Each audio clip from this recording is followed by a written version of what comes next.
हाय hello नमस्कार जय Jagannath welcome back to my YouTube channel Shivani dot Ajit official को चलतु सांग मैंने सुंदर सुंदर गछ आई माकड़ मानू देखी देखी आमे पहुँची जावा जरड़ा आज ब्लॉगटी आपण मैंने देखी जानी सारी कौथी ऊपर वीडियोटी बना जाइए जरड़ा जगन्नाथ यात्रा चली महाप्रभु महायात्रा चली से आम बाहरी पड़ू जगन्नाथ को दर्शन करवा पुरी को तो भगवान डरी लगे तो एबे आम बाहरी पड़ू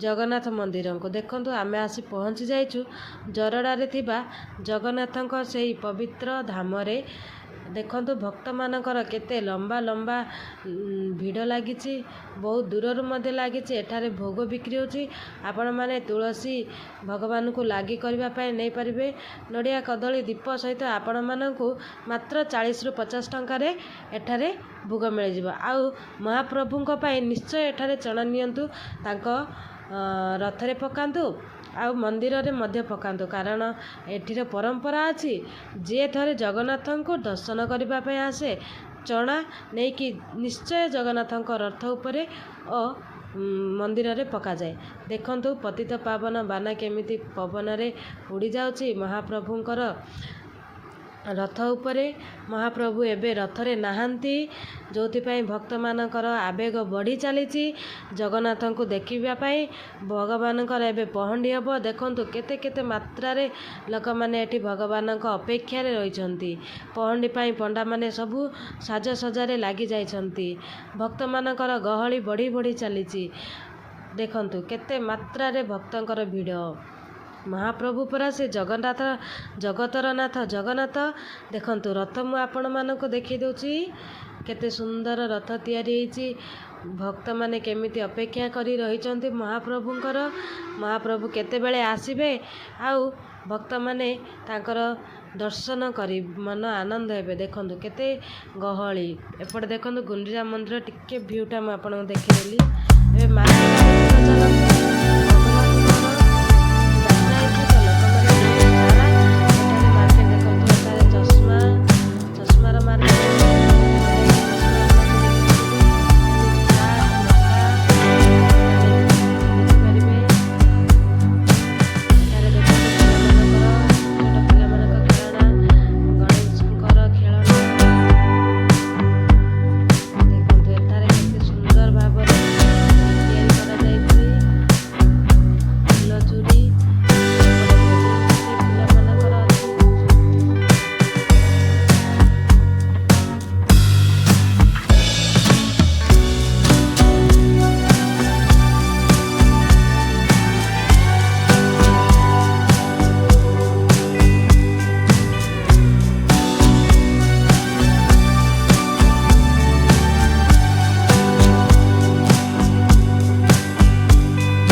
तो फ्रेंड्स आपण मैंने देखिले वीडियोटी देखंतु एठारे केते प्रकार मिठा भेराइटी ऑफ मिठा छेनापोड़ मालपुआ आपण मानकु ए मिठा भितरु कौ मिठा गुड़िक पसंद निश्चय कमेंट करंतु आपण माने मो चैनल को सब्सक्राइब निश्चय करियंतु ताहले मो वीडियो सबु गुड़िक नोटिफिकेशन आपण मानक पाखरे पहुँच पारिबो प्लीज सांग माने सपोर्ट करंतु लाइक करंतु एवं कमेंट करंतु देखंतु बहुत सारा मिठा देखिले आपण माने एबे आमे आसी पहुँची गले जगन्नाथଙ୍କ मंदिर रे देखंतु सिंहद्वार आगरे मध्य भगवानकर केते भिड़ लगी रही केते केते भक्त छुटुचंती महाप्रभु मंदिर रे नांती किंतु भक्त मानकर भिड़ बहुत मात्रा रे देखंतु मु आपण मानकु पाखरु वीडियोटी देखै दउची बहुत सारा गहली अच्छी एठारे तथापि मु चेष्टा करछि आपण मानकु सबु गुड़िक मंदिरर भितरर बाहरर सबु गुड़िक व्यू आपणको देखा देखंतु केते सुंदर मंदिरर व्यूटा होइछि आपण माने देखंतु लाइक करंतु एवं सब्सक्राइब निश्चय करंतु।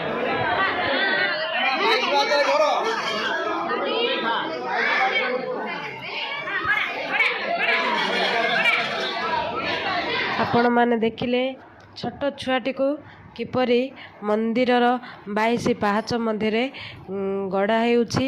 ଆପଣମାନେ ମଧ୍ୟ କୌଣସି ଜଗନ୍ନାଥ ମନ୍ଦିରକୁ ଗଲେ ଏମିତି ନିଶ୍ଚୟ ଗଢ଼ନ୍ତୁ, ଯାହାଫଳରେ କି ଆପଣଙ୍କର ସବୁ ଦୁଃଖ କଷ୍ଟ ମହାପ୍ରଭୁ ହରଣ କରିନିଅନ୍ତି।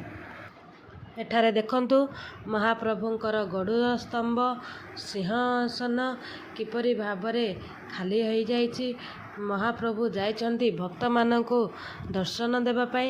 ଏଠାରେ ଶ୍ରୀମନ୍ଦିରର ସିଂହଦ୍ୱାର କିପରି ଶୂନ୍ୟ ହୋଇଯାଇଛି ମହାପ୍ରଭୁଙ୍କ ବିନା। ତଥାପି ଭକ୍ତମାନେ ଏଠିକୁ ଆସନ୍ତି ମହାପ୍ରଭୁଙ୍କର ସେହି ସିଂହାସନକୁ ଦେଖିବା ପାଇଁ।